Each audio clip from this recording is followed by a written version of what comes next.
Hi, welcome back to our Black Excellence series from Keep Indiana Learning. Today, my special guest is Amanda Washington Lockett, PhD. Welcome to the show, Amanda. Thank you so much. Happy to be here. Now, Amanda is a very special guest because she is a descendant of Booker T. Washington. And if you don't know who Booker T. Washington is, he is a famous writer, educator, orator, and presidential advisor. If you know about Tuskegee University, you know that he laid the groundwork for this. But as they say, behind every man is a strong woman. And today, we're not going to center our conversation just on Booker T. Washington. We're also going to talk about Olivia Davidson Washington. And if you probably have noticed, you saw that in our guest name, you saw the surname Washington. Amanda is a descendant of Olivia and Booker. And so I'll let her tell you a little bit about herself and what she does. And then she's going to provide us information about Olivia Davidson Washington, because although Booker T. Washington is a great man, the women helped him lay the groundwork for the education and the work that he did up until he died. So welcome, Amanda. Thank you. Thank you so much and for that introduction. Again, my name is Amanda Washington Lockett. I am an educator, a lifelong educator. I've been a teacher. I've worked in higher education as a consultant. And I'm working to bridge the gap between K through 12 education, higher education, and corporate work as well. So I've been doing that throughout Indiana and then in a few states as well, but really enjoying creating a pipeline of teachers and students to go through education to and through corporate America to really bring to bear some of the skills and the knowledge that we learn in all of the many avenues of education that are afforded to us. So that's my story. I hope that that was okay, Educator Barnes. Oh, yeah. Yeah, and very happy and honored to be here to talk about Olivia. She is a personal hero of mine. She's my great-great-grandmother. And she also was a brilliant, dedicated educator who really spent her life educating. So very happy. And I think it's appropriate that we're talking about her during Women's History Month and that we're talking about her within this space of educators, to talk about a fellow educator that's really influenced us and taught so many before us. So, as you mentioned, Olivia was a teacher and a school administrator, and I know that she had some impact on the work at Tuskegee University. So, could you tell us a little bit about what she did as an educator and how she impacted the university? Yes, absolutely. So Olivia's journey began prior to going to Tuskegee Institute at the time. It's Tuskegee University now, but when Olivia was there in 1881, it was referred to as Tuskegee Institute. So Olivia actually began her work as an educator at an early age, around 16 years old. She was born a free woman of color in Virginia to a free woman of color in Virginia, and her father was a formerly enslaved person. But upon Olivia's birth, both of her parents were free. And so to escape the discriminatory and some of the racist practices that they were experiencing in Virginia, they moved to Ohio. In Ohio, she attended public school, and that really began the catalyst and the love for her teaching and for her love for education. So at 16 years old, Olivia picked up several different jobs in the teaching career between different states. So her family bounced around a bit, and Olivia bounced around. So she taught in Ohio, she taught in Alabama, she taught in Arkansas as a 16-year-old girl. And then in 1874, at about 20 years old, she began more of a permanent role as a sixth grade teacher in Memphis, Tennessee. Unfortunately, though, while she was in Tennessee, she had some life tragedy happen. So she had a sister and she had a brother. At that time, during her teaching sixth grade in Memphis, both her sister and her brother passed away. One through natural causes, and then her brother was actually killed in a very violent uproar by the Ku Klux Klan. He was an avid voter rights advocate. And at that time, there was great racial tension between advocates for voters' rights and advocates against voter suppression. And so, unfortunately, her brother was killed in that struggle and in that tension for voters' rights.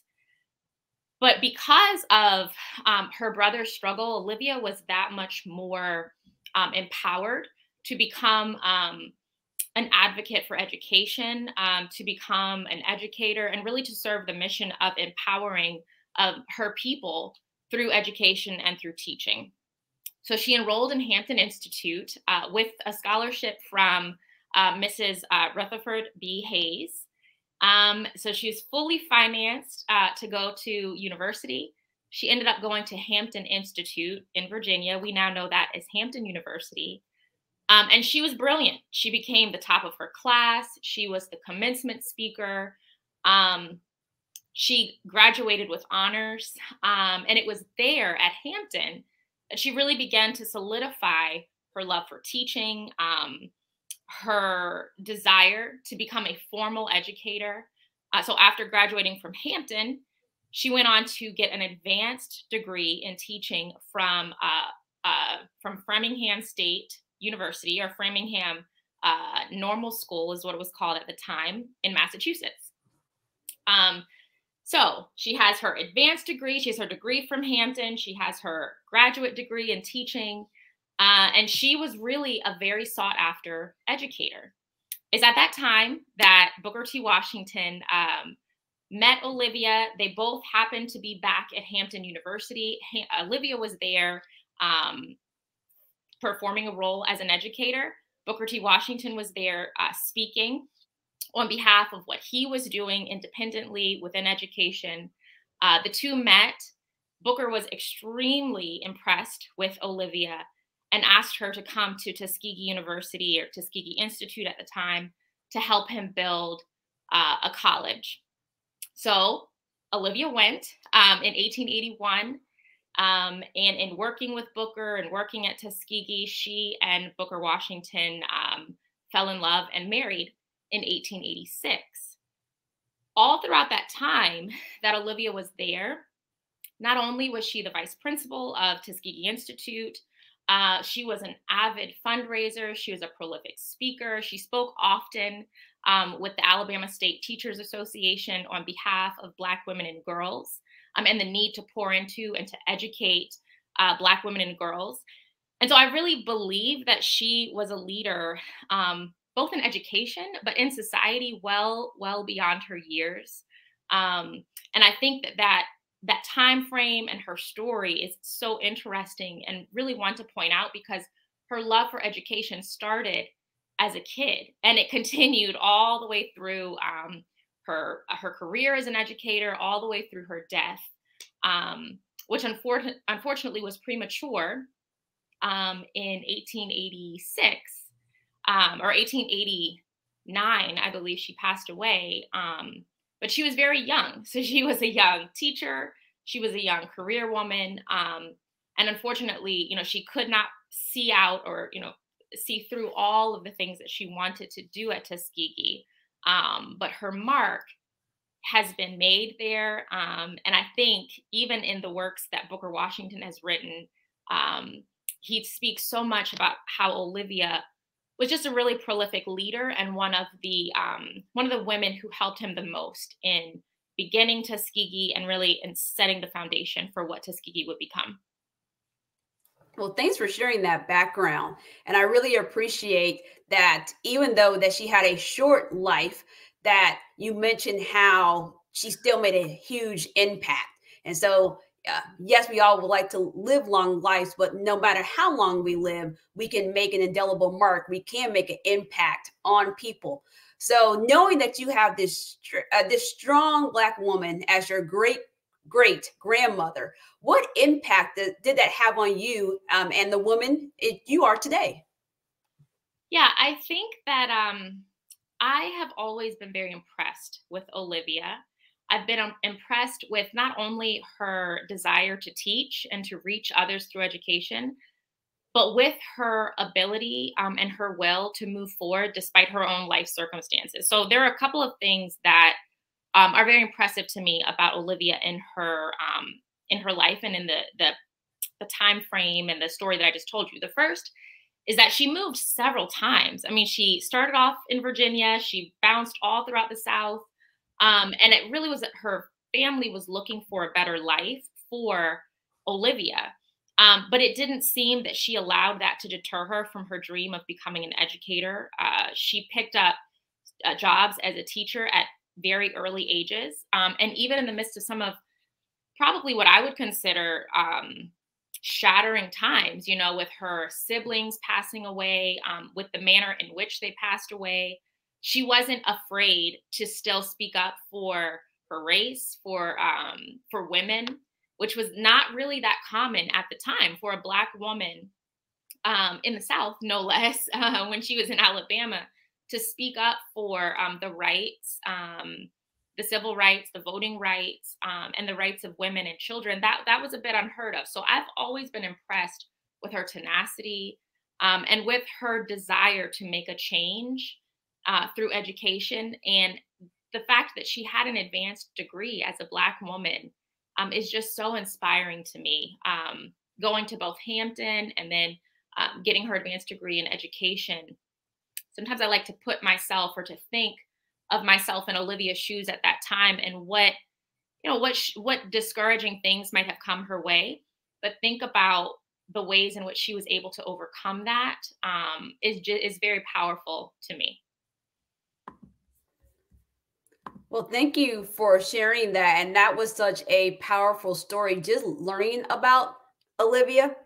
I shared with Amanda before we are talking to you guys here today that I didn't know much about Olivia Washington and that I knew a lot about Booker T. Washington. And so this actually encouraged me to think about other people that I know about and like the people that worked with them, because no person who is great does great things on their own. They have people that are supporting them, that are behind them and pushing them forward. And I also appreciated how you pointed out that you don't have to wait till you get a certain age to do something.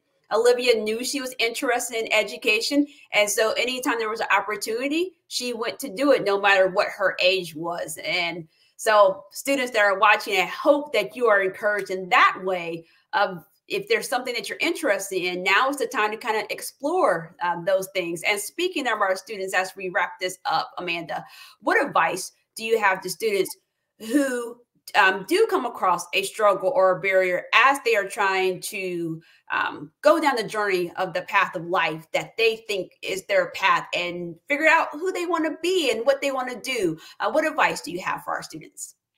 I think I'd have two things.